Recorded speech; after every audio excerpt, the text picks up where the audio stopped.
Of ഗ്രിഡും separate ആണ് വെക്കുന്നത്. Hybrid സംവിധാനം ഇപ്പൊ അടുത്ത മാസം മുതൽ വരാൻ തുടങ്ങുകയാണ്. ഓൺ ഗ്രിഡും ഓഫ് ഗ്രിഡും കൂടി ഒന്നിച്ച് ഒറ്റ ഇൻവെർട്ടർ മതി.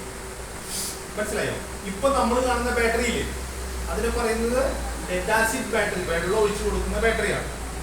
കുറച്ച് 4 മാസം 3 മാസം കൂടുതൽ വെള്ളം ഒഴിച്ചു കൊടുക്കാം. ഇപ്പൊ മൊബൈൽ ഉപയോഗിക്കുന്ന ബാറ്ററി ഇല്ലേ, അതിന്റെ പേരെന്താ, ലിഥിയം അയൺ ബാറ്ററി. അത് ഉപയോഗിച്ചുകൊണ്ടുള്ള സിസ്റ്റമാണ് വരുന്നത്. അത് ഹൈബ്രിഡ്. അപ്പൊ അതിന് സ്പേസ് കുറച്ച് മതി ബാറ്ററിക്ക് വയ്ക്കാൻ. ചുമരിലൊക്കെ തൂക്കിടാം ബാറ്ററി, സ്കൂളിൽ വെച്ചേക്കാം. മറ്റേ സാധനം പൊളിച്ചുകൊണ്ട് നിരത്തി വെക്കേണ്ട ആവശ്യമൊന്നുമില്ല. പക്ഷെ എക്സ്പെൻസീവ് ആണ് കേട്ടോ, പൈസ കൂടുതലാണ്. ഇപ്പൊ കാറിന്റെ ബാറ്ററിക്ക് എന്താ വില?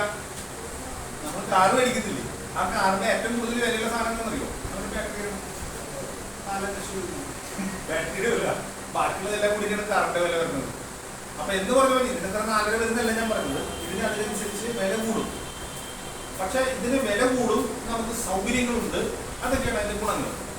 പക്ഷെ ഒരു കംപ്ലൈന്റ് വന്നാൽ ഓൺ ഗ്രിഡ് ഉണ്ടാവില്ല, ഓഫ് ഗ്രിഡ് ഉണ്ടാവില്ല, രണ്ടും ഒരുമിച്ച് പോകും. കാരണം ഒറ്റ സിസ്റ്റം അല്ലേ.